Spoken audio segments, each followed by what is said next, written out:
Olá, minha gente, vocês que vão estar assistindo esta live que ficará gravada e também aqueles que estarão entrando aqui ao vivo. Nós vamos falar um pouco sobre a importância, o porquê, qual é o objetivo de estudar, né, a história do cristianismo ou história da igreja, tá bom? Então vou dar alguns minutos aí enquanto o pessoal chega. Você também pode compartilhar, deixar aqui nos seus comentários a sua sugestão para que a gente possa também responder e ao longo desta pequena live aqui que nós vamos fazer, possamos compartilhar conhecimento também, tá? Se você não viu, hoje mais cedo nós compartilhamos uma postagem estilo carrossel, né, de arrastar para o lado, com o nome Por que Estudar História do Cristianismo.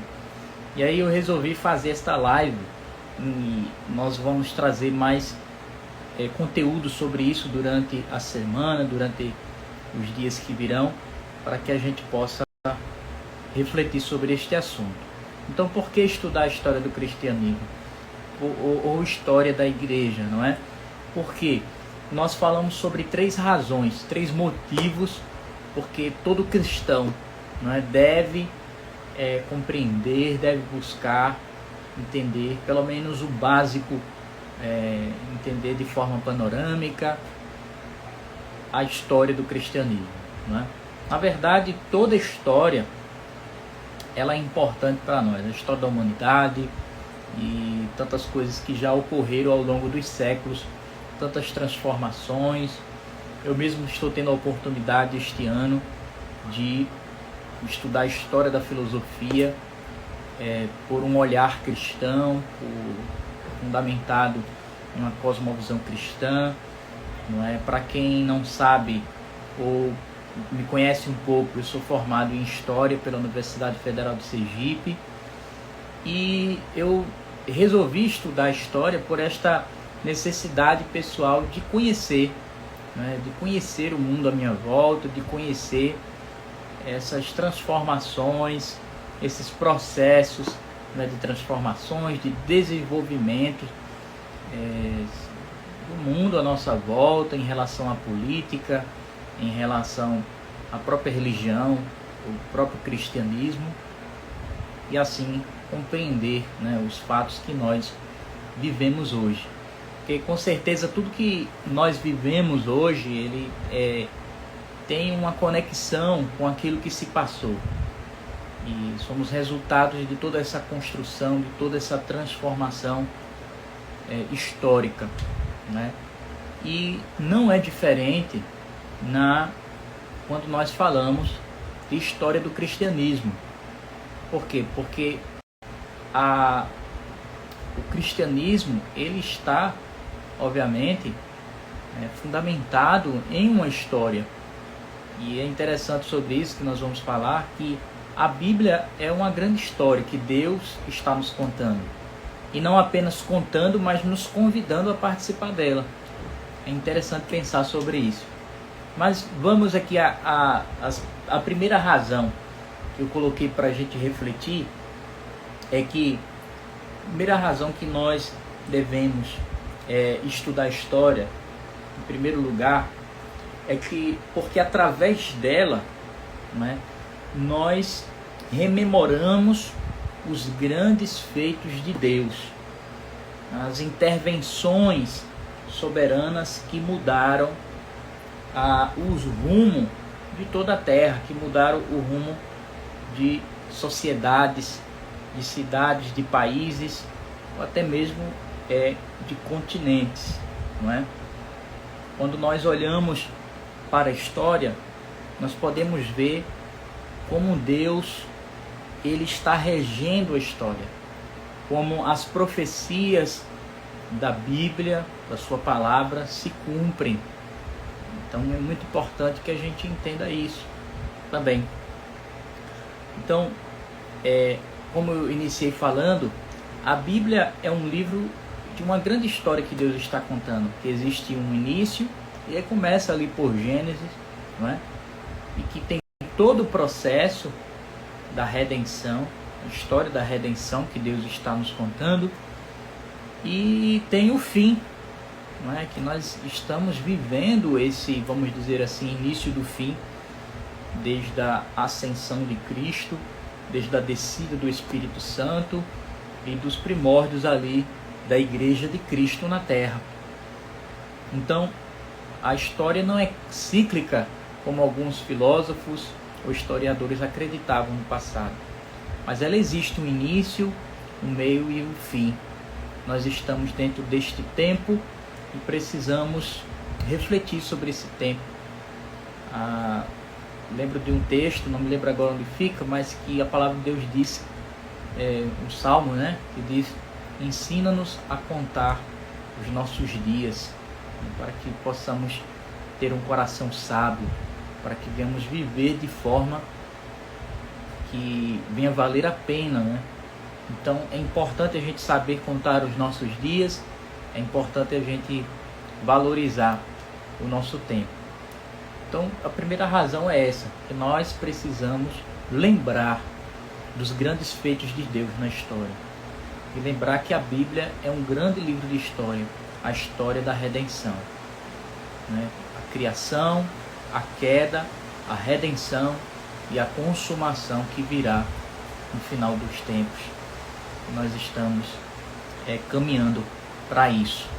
A última palavra de Apocalipse é: Maranata, ora vem, Senhor Jesus.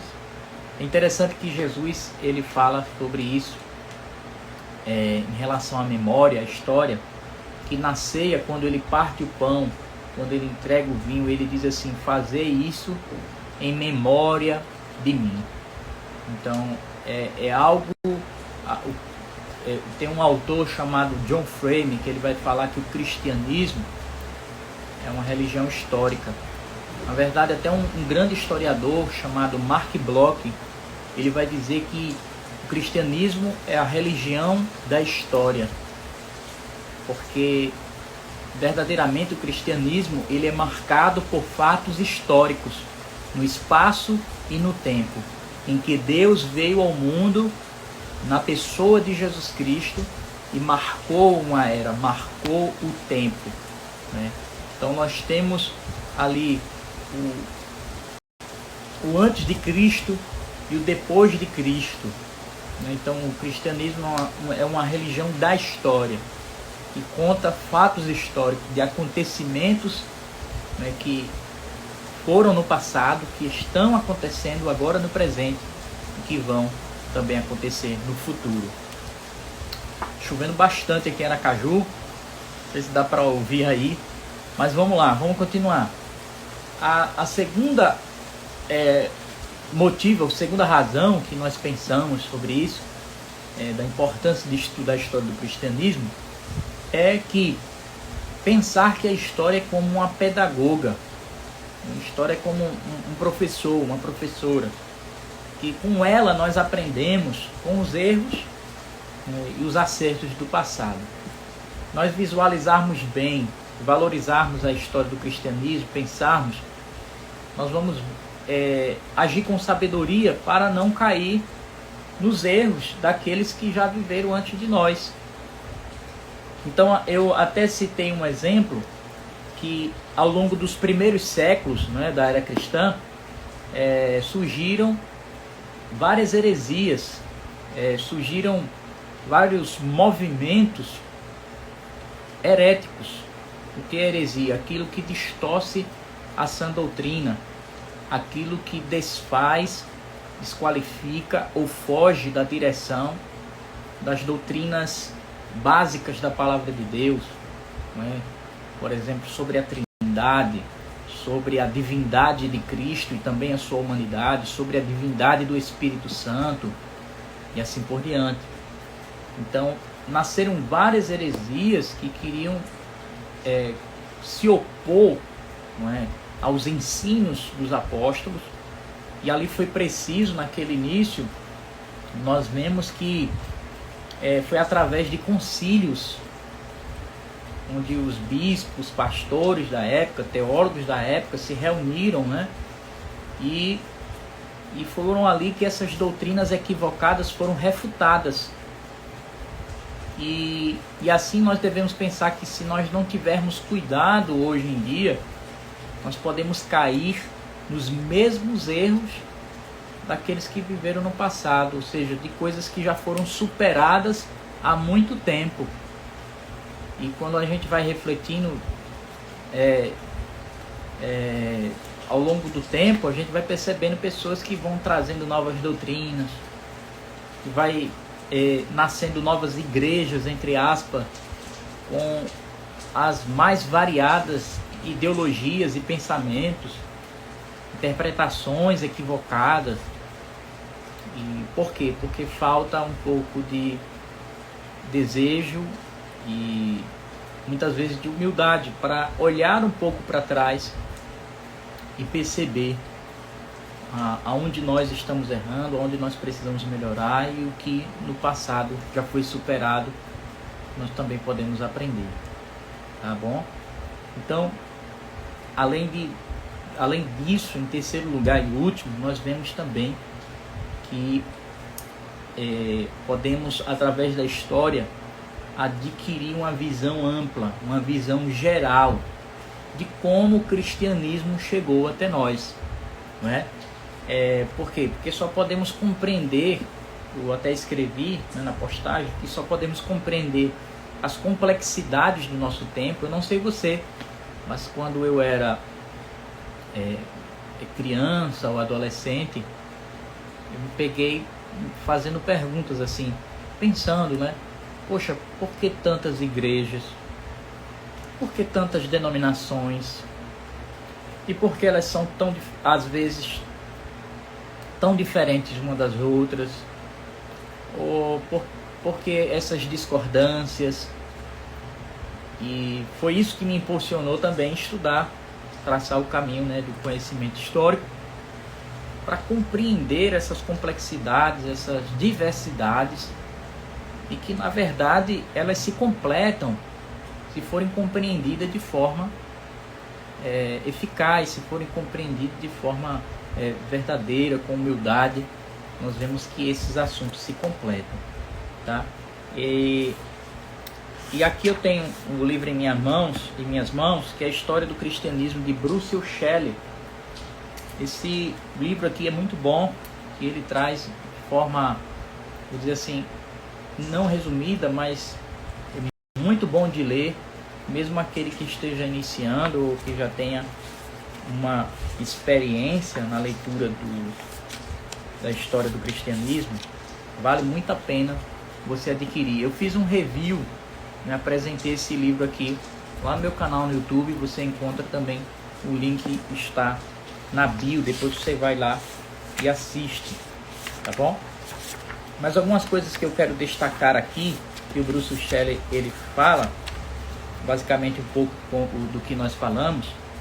Ele cita algo bem engraçado aqui, que ele disse que tinha um quadro, né, de umas tirinhas, histórias em quadrinhos fixadas em sua parede, em que os alunos deles entravam e sorriam, que era aqueles quadrinhos da turma do Charlie Brown, não é? Nós temos aqui também no Brasil. E nela dizia o seguinte, que a irmã de Charlie Brown, a Sally, ela estava escrevendo uma redação para a escola. E o nome dessa redação se intitulava o seguinte: História da Igreja. E aí o que acontece? Charlie, ao seu lado, repara na introdução. Olha a introdução da redação da irmã dele. Abre aspas. Ao escrever sobre a história da igreja, temos que voltar ao princípio. Aí ela começa a redação dela. Nosso pastor nasceu em 1930. Então, a única reação de Charlie é revirar os olhos. Ou seja, para ela, a história da igreja seria no início, né, da sua igreja, que seria o nascimento do seu pastor. E claro que é uma tirinha, brincando, mas o Bruce Shelley, ele faz aqui uma reflexão, dizendo que muitos cristãos hoje em dia sofrem de amnésia histórica. Olha que interessante.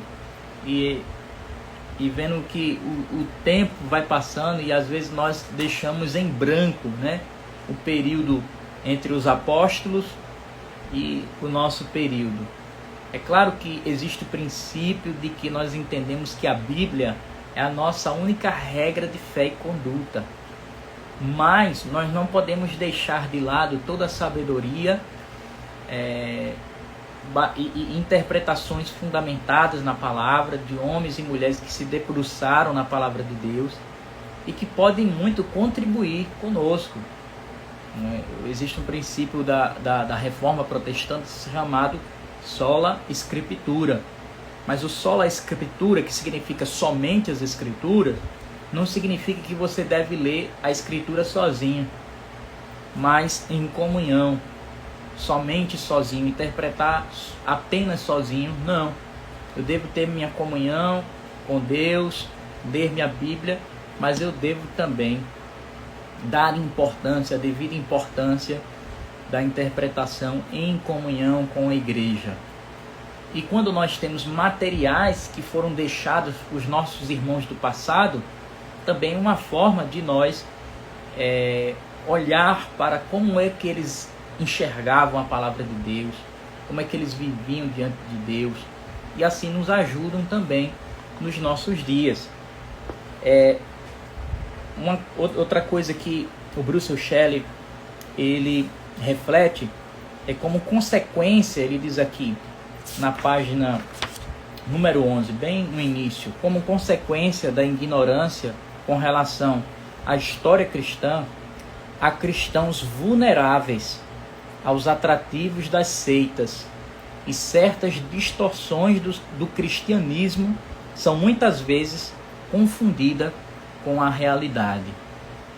Então, quantas vezes, talvez eu tenha maturidade, você pode até ter maturidade, mas quantas vezes a gente já viu igrejas ou pastores, que na verdade não são pastores, igrejas que têm o nome de igreja, mas que são invenções muitas vezes da cabeça de homens que estão lendo de forma equivocada, que estão com seus corações talvez distantes de Deus, que estão interpretando longe da comunhão da igreja, e que muitas vezes nascem igrejas e mais igrejas sem fundamento, sem o desejo por estar verdadeiramente compartilhando a palavra de Deus, o Evangelho, né? Então, essa ignorância histórica pode nos causar dano de maneira geral à igreja evangélica brasileira e no mundo, tá? Então é importante a gente pensar sobre isso. Quando a gente estuda a história do cristianismo, nós estamos também fazendo uma defesa da fé. E era esse desejo dos primeiros pastores, dos primeiros teólogos, os chamados bispos, os pais da igreja dos primeiros séculos, era procurar fazer uma defesa da fé, procurar verdadeiramente guardar as doutrinas dos apóstolos, como está lá em Atos capítulo 2, né, que a igreja perseverava na doutrina dos apóstolos, no partir do pão, na comunhão, nas orações. E nós precisamos, de alguma maneira, um coração humilhado diante de Deus, voltar para isso, nos arrependermos dos nossos pecados e voltar para esse desejo de uma fé simples, de uma fé em Cristo Jesus, na sua palavra, e de pregar o seu evangelho, né? Um evangelho puro e simples, sem mistura, tá?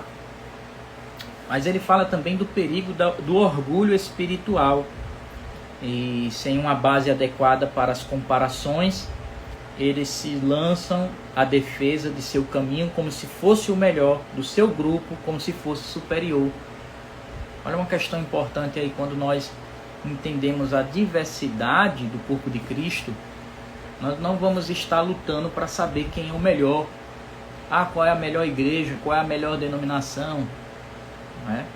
Pode ser melhor para você, mas pode não ser melhor para um irmão.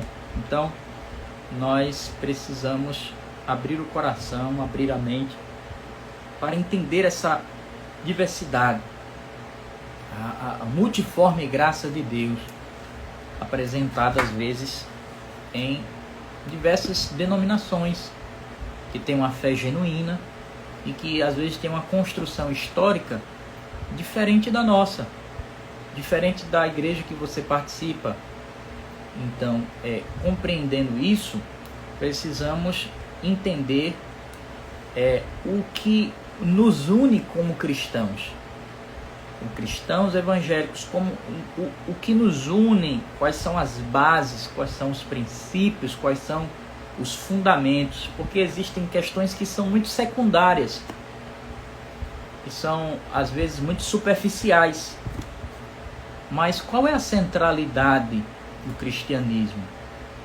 Estudar a história da igreja nos ajuda a pensar sobre isso. O que é principal, o que é base, que une os evangélicos, que compreende essa doutrina, que compreende o evangelho do Senhor Jesus Cristo, e não se ater a um orgulho denominacional. Sim, é claro, você e eu podemos amar a denominação que nós fazemos parte, a igreja institucional. Devemos servir ao Senhor nessa igreja, devemos amar os nossos irmãos, nossos líderes, pastores. Isso é importante.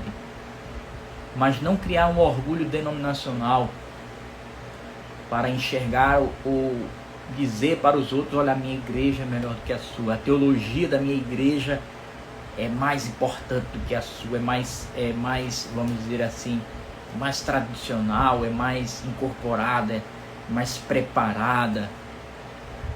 Poxa, vamos supor que se minha igreja é mais preparada, entre aspas, eu creio que Deus me chamou para servir os outros. Jesus falou que aquele que quiser ser o primeiro, que sirva aos outros. Não é? Então, se a gente se sente preparado, vemos que Deus está nos chamando e que está nos preparando no sentido, na área da teologia, do conhecimento. Não é para a gente jogar ou empurrar para fora aqueles irmãos que às vezes pensam diferente de nós, mas que haja uma defesa do evangelho de forma gentil. Tem um livro aqui chamado Gentileza que Cativa, né? Onde nós podemos fazer essa defesa do evangelho de maneira gentil, de maneira humilde, de maneira amorosa,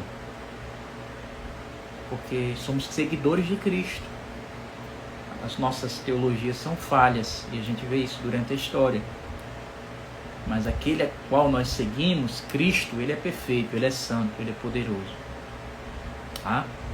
Mas também nós não podemos fugir de um polo para outro, e ter cuidado para que a gente não vá de um extremo a outro. Ou seja, daquele que não quer saber de teologia, não quero saber de história da igreja, não quero saber dessas coisas, porque isso vai esfriar minha fé. Isso é um extremo. Qual é o outro extremo? O orgulho denominacional, o orgulho teológico, né? A vaidade e a arrogância de tratar os outros de outras tradições, de outras denominações, de maneira indiferente, de maneira preconceituosa, tá? Então é importante a gente conhecer o outro, conhecer o próximo, e assim amá-los também em Cristo Jesus, tá certo? Essa live aqui já está se estendendo, mas eu quero finalizar também ainda, fica até o final. Eu quero falar aqui também, Bruce Shelley diz que uma das coisas que qualquer introdução à história cristã tende a separar o transitório do permanente, os modismos do fundamento. Olha que coisa interessante.